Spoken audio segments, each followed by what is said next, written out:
राधे राधे, जय श्री कृष्णा। मैं सीमा सिंह बड़ों को चरण स्पर्श, छोटों को प्यार और बराबर वालों को नमस्कार करती हूँ। आज हम धर्म राजा जी की व्रत कथा सुनेंगे।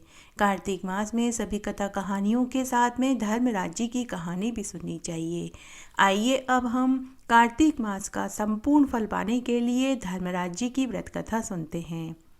एक बार बहुत छोटा सा गांव था। उस गांव में एक ब्राह्मण दंपति अपने 2 लड़के और एक विधवा बेटी के साथ रहते थे।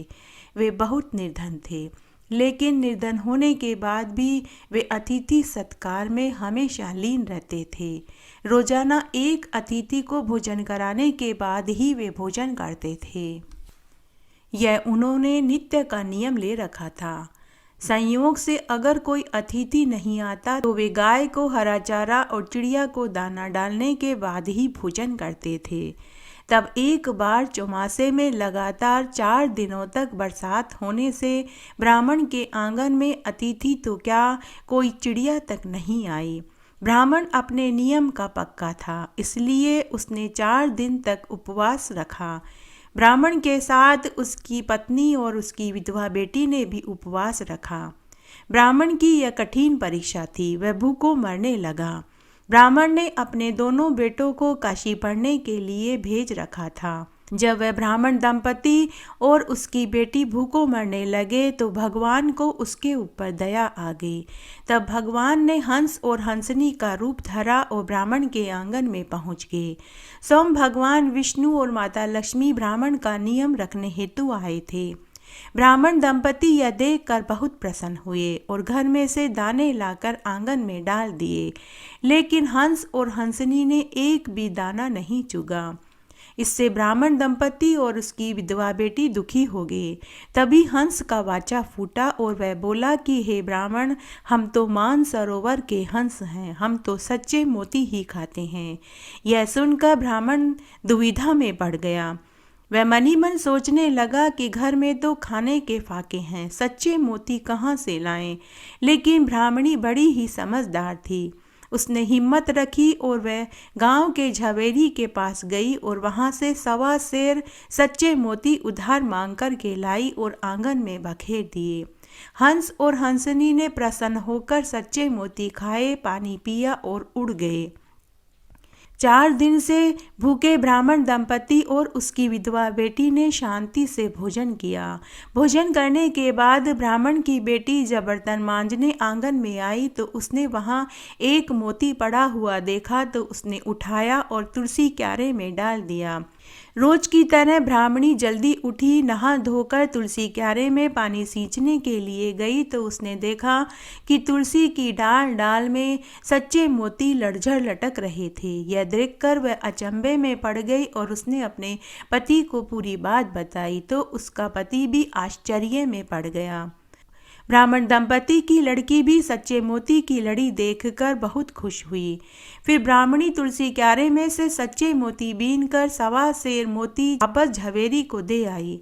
झवेरी पानीदार मोती देखकर खुश हो गया, क्योंकि उसने जो मोती उधार दिए थे वे हल्के थे और ब्राह्मणी जो मोती लाई थी वे सच्चे मोती थे। झवेरी ने उन मोतियों की एक माला बनाई और अपनी लड़की को पहना दिया। हार पहनकर झवेरी की लड़की राजकुमारी के साथ खेलने के लिए महल में चली गई। राजकुमारी ने उसके गले में झिलमिलाती माला देखी तो ऐसी ही माला बनवाकर देने के लिए अपने राजा पिता से हट करने लगी। राजा ने उसी समय झवेरी को बुलाया और उसकी लड़की की जैसी माला राजकुमारी के लिए बनाकर देने का आदेश दे दिया। झवेरी बहुत चिंतित हो गया, क्योंकि उसके पास ऐसे पानीदार मोती और नहीं थे। तब झवेरी ने डरते डरते राजा से कहा कि हे महाराज, ऐसे पानीदार मोती तो इस गांव के ब्राह्मण के घर पे हैं। हे महाराज, ऐसे पानीदार मोती तो हमारे ही गांव के एक ब्राह्मण के यहाँ हैं। मेरे पास तो वहीं से मोती आए थे, अब और मोती नहीं हैं। राजा ने तुरंत ब्राह्मण के घर जांच करवाई तो उसे मालूम हुआ कि ब्राह्मण के आंगन में एक ऐसा तुलसी क्यारा है जिसमें पानीदार मोती उगते हैं। यह सुनकर राजा अपने एक मंत्री के साथ ब्राह्मण के घर पहुंच गया और पानीदार मोती से लचकती तुलसी क्यारी को देखकर आश्चर्य में पड़ गया। उसके मन में यह देखकर लालच आ गया। उसने सत्ता के जोर से पूरी तुलसी को उठाकर ले जाने का विचार किया, लेकिन जैसे ही उसने तुलसी क्यारे को उठाने के लिए हाथ लगाया तो उसके हाथ तुलसी क्यारे से चिपक गए। राजा न हिल सकता था न डुल सकता था। यह देखकर राजपुरोहित ने राजा से कहा कि महाराज, मुझे क्षमा करना, छोटी मुंह बड़ी बात कह रहा हूँ। यह तो ब्राह्मण के आंगन का तुलसी क्यारा है। उसके तप के प्रताप से, सत्य के प्रताप से ही इसमें पानीदार मोती पकते हैं, इसलिए आपको यह लालच नहीं करना चाहिए था।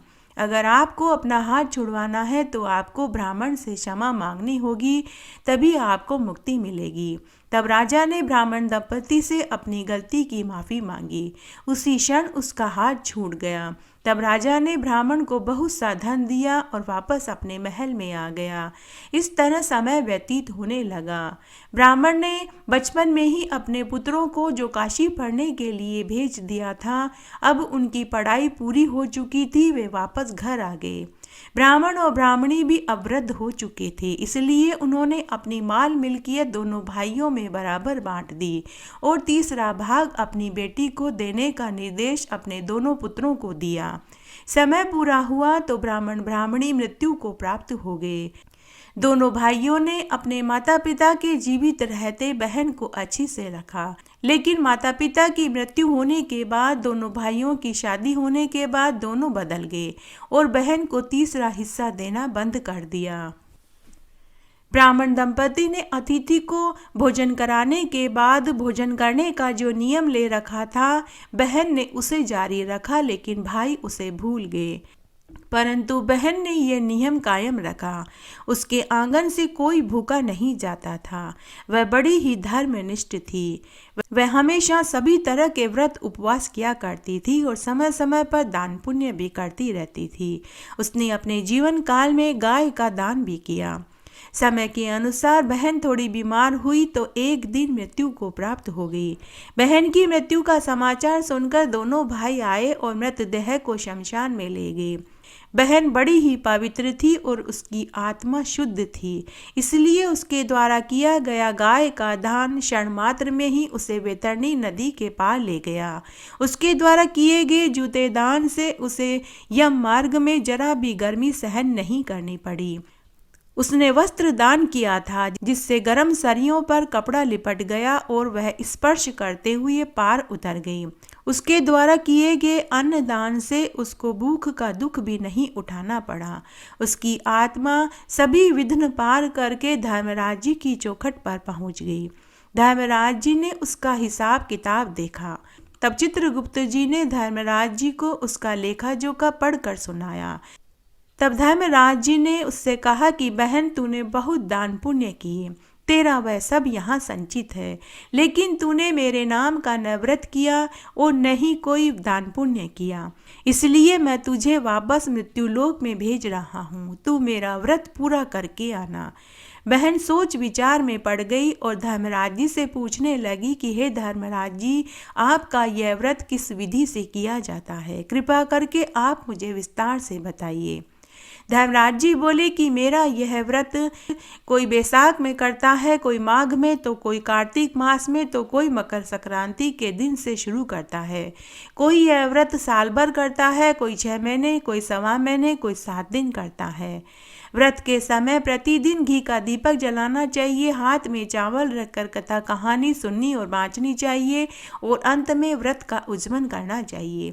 उज्जमन के समय बांस की एक छाबड़ी लेवें, जिसमें 1.25 सेर ज्वार, 1.25 सेर मोती, 1.25 सेर वजन की चांदी की नाव, सिड्डी, कपड़े का टुकड़ा, 1 जोड़ी कपड़े, सोने और चांदी की मेरी मूर्ति, यह सब योग्य ब्राह्मण को दान में देवें।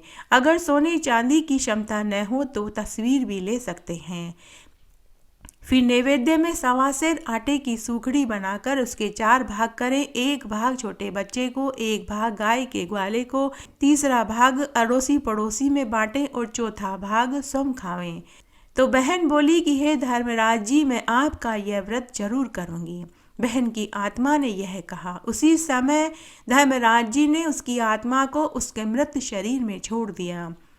नीचे उसको जलाने की तैयारी हो रही थी।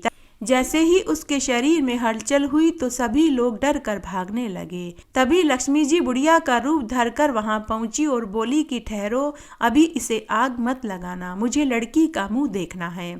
यह कहते हुए वह शव के पास आई और उसके मुख पर हाथ फेरने लगी तो उसका शरीर जीवित हो गया और वह अंगड़ाई लेते हुए उठकर खड़ी हो गई।